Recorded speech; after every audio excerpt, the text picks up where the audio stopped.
네. 네, FA 1급 교재에서는 이제 간이과세자에 대한 적용 범위는 있었지만은 지금 우리 TAT 2급 교재에 있는 것처럼 이렇게 상세하게 설명된 부분은 없었어요. 그래서 이번 시간에는 102페이지에 있는 제7절 간이과세자를 먼저 정리하도록 하겠습니다. 자, 간이과세자의 적용 대상 정리해 보면은요. 직전 연도의 재화와 용역의 공급 대가의 합계액이, 공급 대가라는 것은 부가세 포함한 금액이에요. 그래서 부가세 포함한 공급 대가의 합계액이 1억 400만 원에 미달하는 개인 사업자. 네. 합계액이 1억 400만 원에 미달하는 개입자를 간이과세자로 적용하고 있다. 그러면 직전 연도니까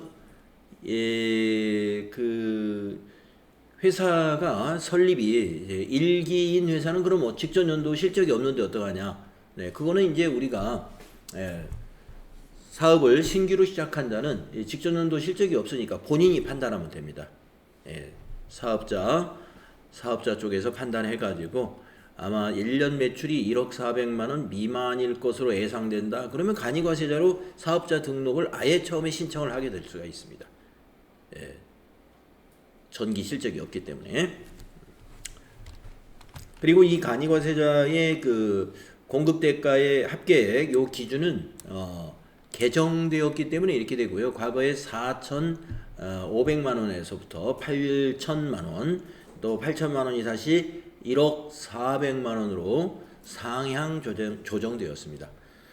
이것은 우리 이 사업자들의 부가가치세 부담을, 특히 영세 사업자들의 부가가치세 부담을 덜어주기 위한 조치라고 보시면 돼요. 간이과세자의 범위를 폭넓게 적용하려고 하는 의도가 있는 것이죠. 자, 왜 그러냐면은 간이과세자는 일반 과세자에 비해서 부가가치세법상 의무가 굉장히 간단합니다. 그래서 그런 그 행정상의 간편함도 있고, 그리고 결국에 부가가치세 부담도 적게 됩니다. 그래서 간이과세자 적용을 받는 기준, 우선 직전 연도의 공급 대가를 기준으로 판단한다는 거고요. 그 다음에 적용 배제 업종이 있습니다. 적용 배제 업종이 있는데 1. 간이과세자가 적용되지 아니하는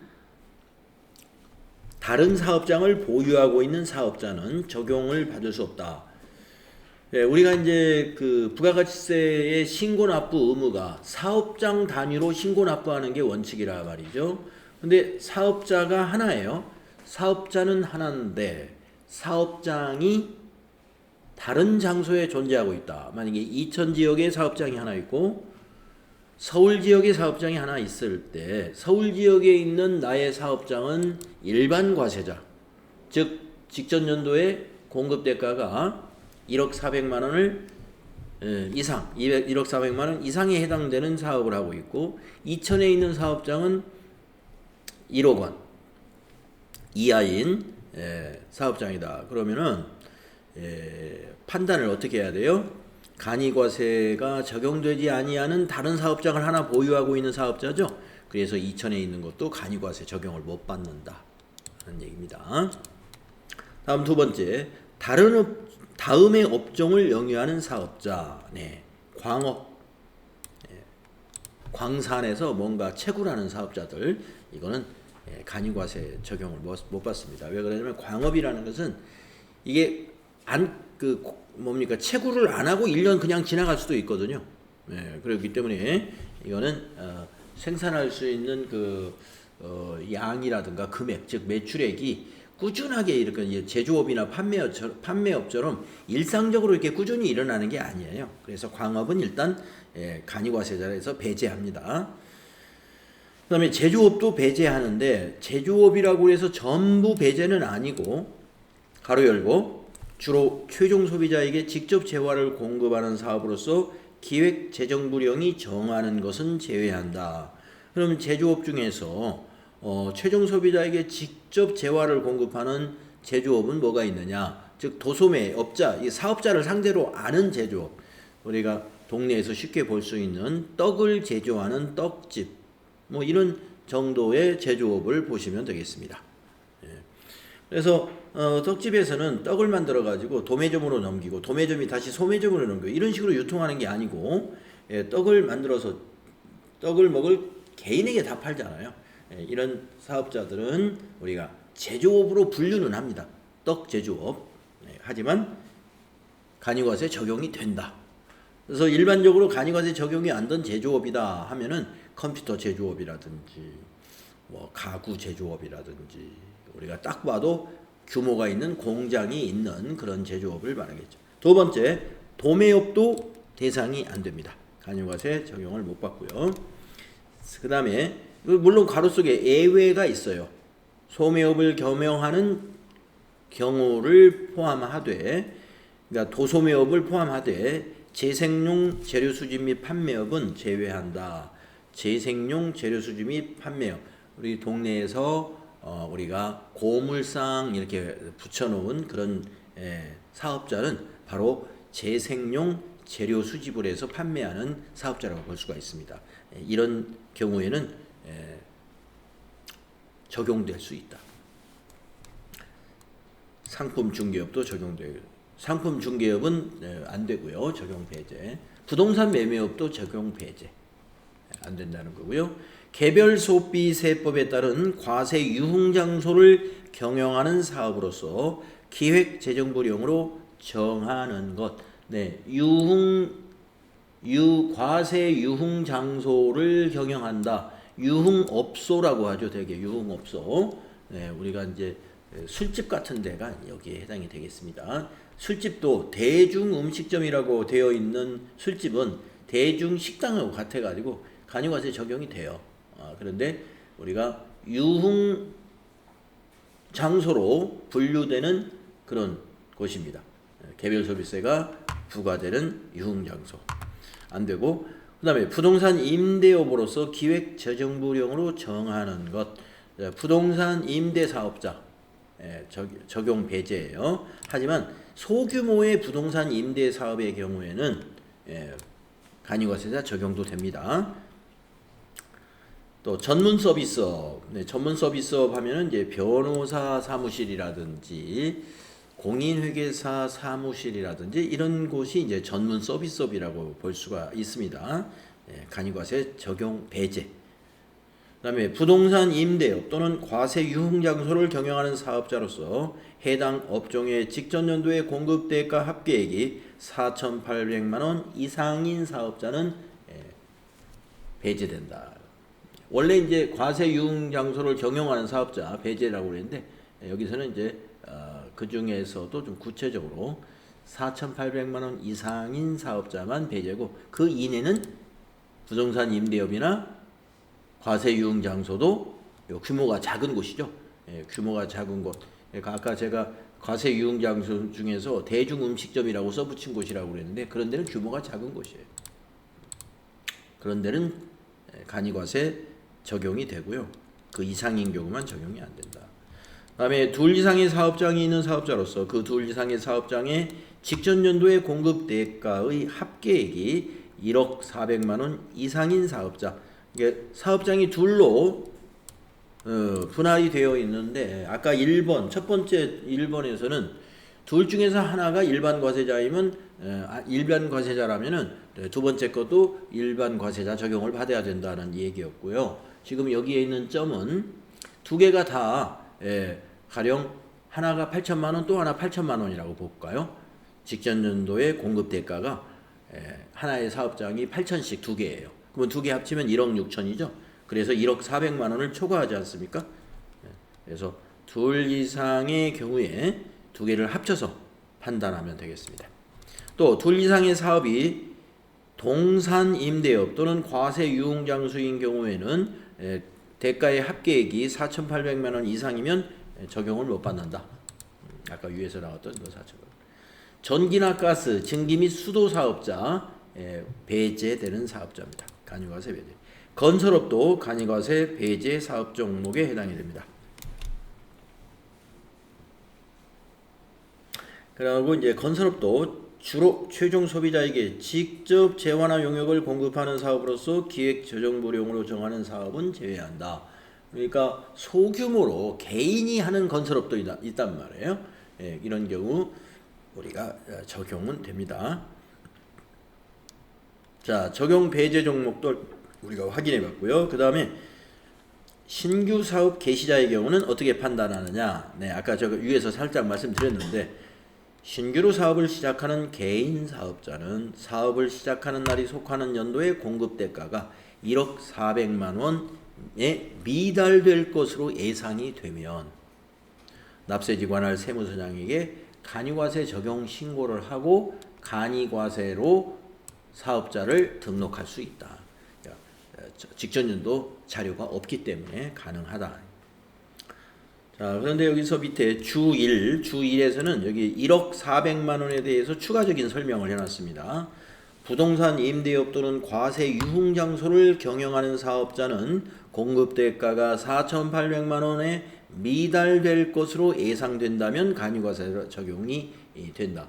그래서 다른 종목은 이제 1억 400만 원 이하로 우리가 기준을 정해놨지만 부동산 임대하고 유흥 장소는 4,800만 원으로 기준을 정해놨어요.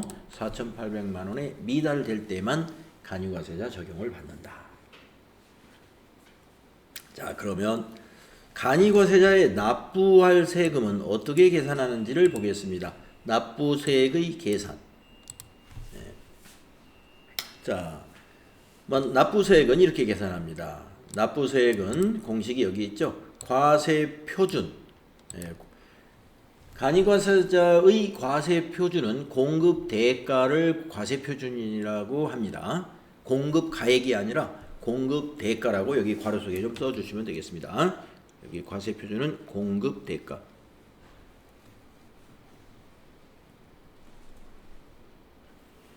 우리 일반 과세자는 과세표준 하면은 공급 가액이죠. 세금을 제외한 그 물품에 대한 가액만을 우리가 과세표준이라고 하지만 간이과세자는 과세표준하면 공급 대가예요. 거기다가 곱하기 업종별 부가가치율이라는 것을 국세청에서 재정부령으로 고시를 해놨습니다. 업종별 부가가치율, 네, 거의 이익률 개념이라고 보시면 돼요. 그 업종의 평균 이익률, 국가가 생각하는 이익률. 그래서 우리가 부가가치세니까 그 회사의 매출액에 과세표준이 공급 대가니까 매출액이잖아요. 우리 개인 회사의 매출액 같은 거죠. 그 매출액에다가 부가가치율을 곱하면 그게 이익률하고 비슷해요. 부가가치율이. 그러면 이제 그 이익에 대해서 10%. 자기의 이익이 이제 부가가치니까 이익에 대해서 10%를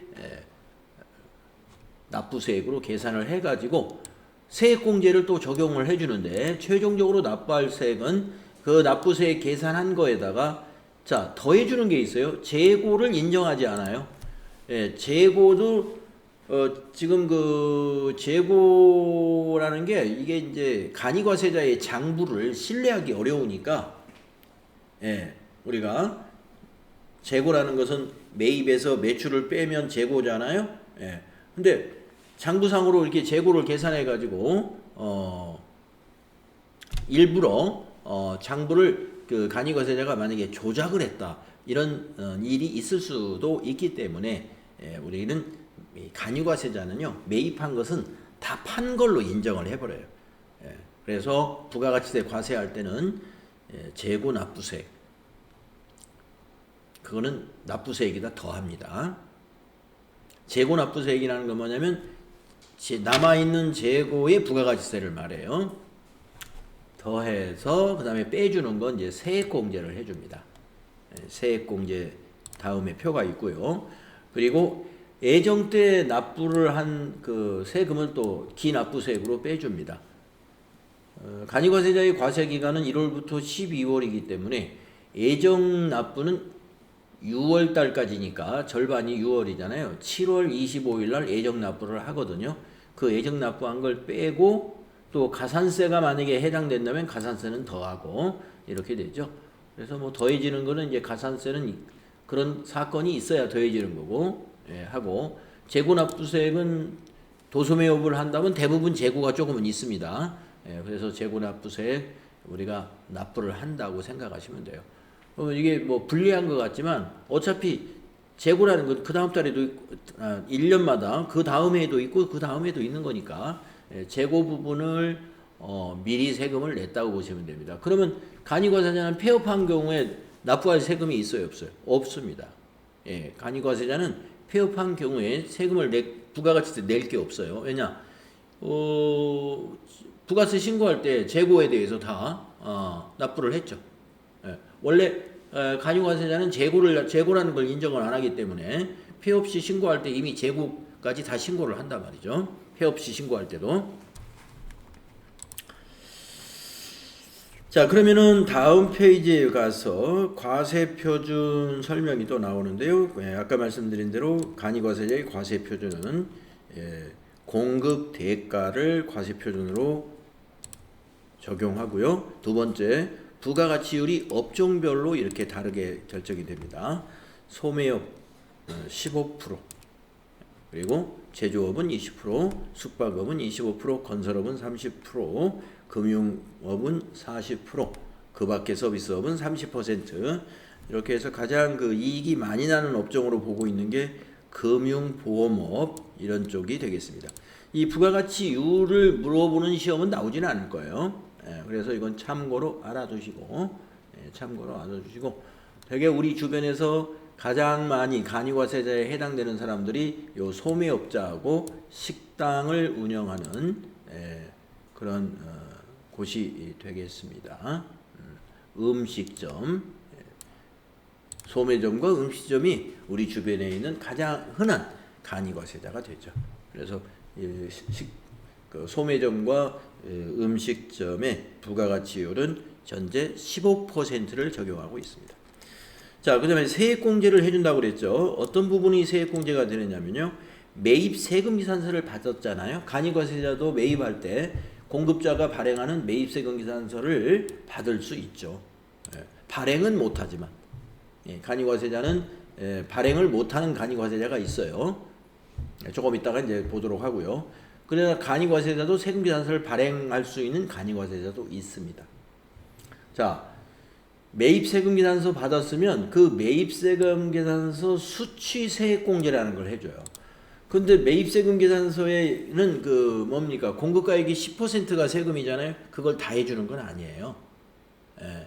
왜냐면 그걸 다 해주면 일반 과세자하고 똑같잖아요. 일반 과세자는 매출세액 마이너스 매입세액 방식으로 하니까 당연히 다 공제해 주지만, 간이과세자는 이 납부세액 계산하는 방법이 이렇게 다르단 말이에요. 이 방법으로 하기 때문에 매입세액, 여기 세액공제 때 매입세액 공제를 또 해주지는 않아요. 왜냐면 자기의 매출액이 10%만을 납부세액으로 보는 그런 산출 방법을 쓰기 때문에 일반 과세자의 매입세액 공제 개념하고는 달라요. 그래서 거기에 세금계산서에 있는 매입세액을 다 공제해 주는 게 아니라 수취세액 공제, 이제 몇 퍼센트 하는지 다음에 표에 나옵니다. 그래서 매입세금 계산서에 수취세액 공제라는 거예요. 그냥 매입세액 공제라고 표현을 안 해요. 그 다음에 신용카드 매출점표나 현금 영수증을 받았잖아요. 그러면 발급하잖아요. 우리가 소매점에서 또는 음식점에서 신용카드로 판매를 하고 또 현금 영수증을 발행하면은 그 발행 세액공제 제도를 해줘요. 이렇게 해서 매출을 밖으로 드러나게끔 유도하는 거죠. 세액공제를 통해서. 그 다음에 전자신고하면은 일반 과세자도 그 확정신고 때 10,000원 전자신고 세액공제 해주거든요. 간이과세자도 똑같이 10,000원 전자신고 세액공제 적용이 됩니다. 자, 이런 것이 세액공제에 해당이 됩니다. 자, 그 다음에 신고와 납부. 간이과세자의 신고와 납부는 어떻게 하느냐? 애정부과와 납부를 한번 보면은요. 동그라미 1번에 애정부과는, 즉 애정신고를 말하죠. 애정신고는 원칙적으로 고지서가 오면은 납부하면 된다 하는 게 고지납부입니다. 어떤 신고 서류를 작성하지 않는다는 뜻이죠. 고지서라는 것은 관할 세무서에서 세금을 지정해 가지고 얼마 납부해 달라고 오는 것을 우리가 고지 납부라고 그래요. 고지서가 오면 납부한다. 자, 원칙적으로 그렇습니다. 자, 사업장 관할 세무서장은 간이과세자에 대하여 직전 과세기간에 대한 납부세액의 2분의 1에 해당하는 금액을 애정부과기간, 기간은 1월부터 6월이 애정부과기간이에요. 애정부과기간의 납부세액으로 결정하여 애정부과기한까지 징수한다. 언제까지냐면 7월 25일까지 납부해달라고 납부기한을 정해가지고 징수한다 이 말이죠. 그러면 간이과세자 중에서 사업의 진행이 전기하고 비슷한 정도의 성과를 보이고 있다면 이 세금 계산은 거의 비슷하게 맞습니다. 왜냐하면 직전 과세기간은 1년치잖아요. 1월 1일부터 12월 31일이 간이과세자의 과세기간인데 거기에 2분의 1이면 딱 6개월에 해당이 되잖아요. 그래서 6개월에 해당되는 세금을 고지하면은 작년의 수준하고 금년의 수준이 유사한 수준으로 영업을 했다면 대략 맞다 이거죠. 그래서 신고 없이 그냥 고지서를 보고 세금만 내주면 애정 납부가 끝나게 됩니다. 근데 예외가 있습니다. 예외적으로 신고할 수가 있는데 그 내용을 보시면 휴업 또는 사업 부진 등으로 인해서 예정 부과기간의 공급 대가의 합계액이나 납부세액이 직전 과세기간의 공급가액 합계액이나 납부세액의 절반이 아니라 3분의 1. 절반이면 잘 맞은 거죠. 잘 맞은 건데 부진한 게 아니죠. 절반이면 같은 실적을 보이는 거고 납부세액의 3분의 1에 미달하는 경우 그러니까 작년도 수준으로 실적을 못 올리는 거죠. 그래서 3분의 1에 미달하는 경우에는 예정 부과기간의 과세표준과 납부세액을 예정 부과기한까지 사업장 관할 세무서장에게 신고할 수 있어요. 그래서 신고한 금액대로 납부를 해도 됩니다. 3분의 1이라는 게 기억하시면 돼요. 다음 예정 부과기간의 세금 계산서를 발급한 간이과세자는 예정 부과기간의 과세표준과 납부세액을 예정 부과기한까지 사업장 관할 세무서장에게 신고하여야 한다. 자, 예정 부과기간의 세금 계산서를 발급한 간이과세자. 우리가 간이과세자 중에는 세금 계산서를 발급할 수 있는 간이과세자가 있고 발급을 할 수 없는 간이과세자도 있다고 그랬죠. 아까 조금 전에. 그래서 우리가 예정 부과기간에 고지 납부를 한다 하더라도 세금 계산서를 발급한 간이과세자의 경우는 예정 부과기간의 과세표준과 납부세액을 관할 세무서장에게 신고해야 될 의무가 있습니다. 왜 그러냐면은 부가가치세 신고에서 세금 계산서는 발급한 자와 발급받은 자의 신고된 내용을 서로 크로스 체크를 하거든요. 크로스 체크해서 컴퓨터가 누가 신고를 어느 쪽에서 누락했는가 이거를 찾아내는데 이용하고 있습니다.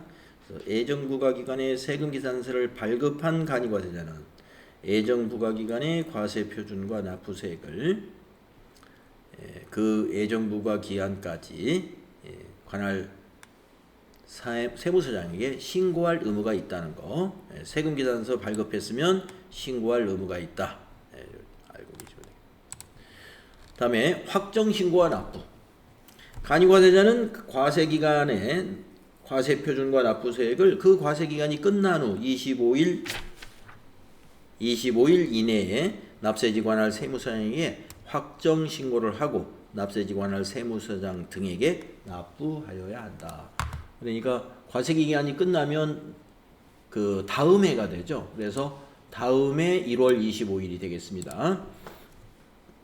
확정신고 납부는 다음해 1월 25일 날 납부하시면 된다. 그리고 확정신고는 반드시 해야 됩니다. 예. 이것은 고지 납부가 아니라 확정신고는 신고와 납부를 해야 돼요. 부가세 신고를 하면서 납부를 한다. 네. 자, 간이과세자의 추가 정리사항을 좀 살펴봤고요. 다음 페이지 보시면은 간이과세자를 또 다시 정리하는 표가 있으니까 앞에서 조금 생략된 부분이 조금 여기에서 더 자세히 나옵니다. 자, 104페이지에 있는 표는요, 간이과세자인 그 사업자와 일반 과세자인 사업자를 그 항목별로 한번 구분을 해 놓은 것입니다. 우선 적용은 아까 우리 간이과세자 설명 시작할 때 적용에 대해서 말씀드렸죠. 직전 연도 공급 대가가 8천만 원 미만. 요거 좀 수정을 해 주시면 되겠네요. 예. 개정 전이 8천만 원이고요. 지금은 1억 400만 원 미만이다. 1억 400만 원 미만.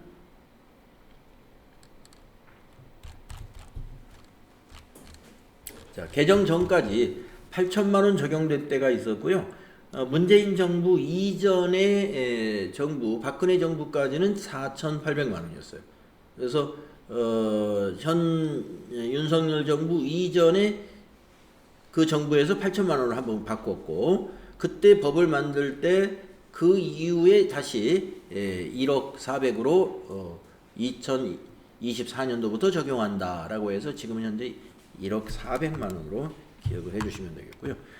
그 다음에 과세 기간을 보게 되면은 간이과세자의 과세 기간은 1기, 2기가 없고 1월 1일부터 12월 31일 하나의 과세 기간이라는 거죠.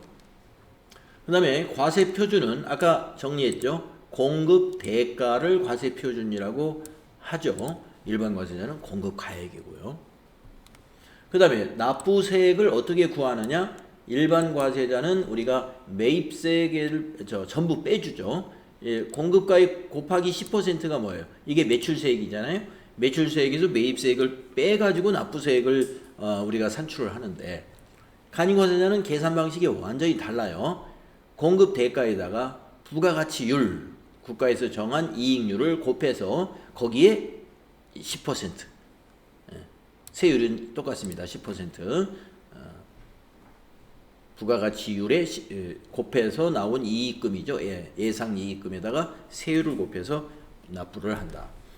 그 다음에 세금계산서의 발급은 간이과세자는 영수증을 발급해야 하는 간이과세자도 있고 세금계산서 교부가 가능한 간이과세자도 있어요.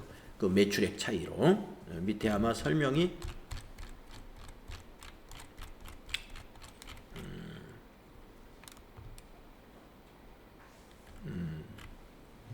밑에 당구장 표시로 들어있는 부분이 생략이 됐군요. 자, 그래서 간이과세자는 영수증 또는 세금계산서 교부가 가능하다. 하지만 일반 과세자는 일반 과세자하고 똑같죠. 일반 과세자도 뭐 소매업자 같은 경우는 영수증 발급해도 됩니다. 개인에게 판매하는 소매업자는 영수증, 세금계산서 대신에 영수증 발급해도 되고요. 역시 세금계산서 교부 가능합니다. 자, 세금계산서 수취에 대해서 아까 일반 과세자는 매입세액을 전부 공제를 해주는데요. 간이과세자는 그렇지 않다고 그래요. 아까 말씀드렸죠. 그래서 세금계산서 수취 세액공제라고 말한다고 그랬어요. 매입세액 공제라고 안 하고 어떻게 해주느냐? 그 매입 공급 대가의 0.5%를 계산해 가지고 납부세액에서 공제해 주는 것이 간이과세자의 세금계산서 수취 세액공제예요. 공급 대가의 0.5%. 그 다음에 대손세액공제라는 제도가 일반 과세자에게만 적용을 해줍니다.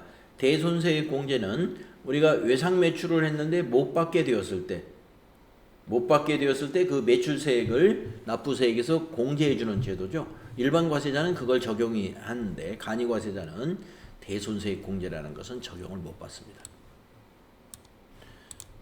자, 의제매입세액공제는 일반 과세자나 간이과세자나 모두 적용 대상이 됩니다. 어?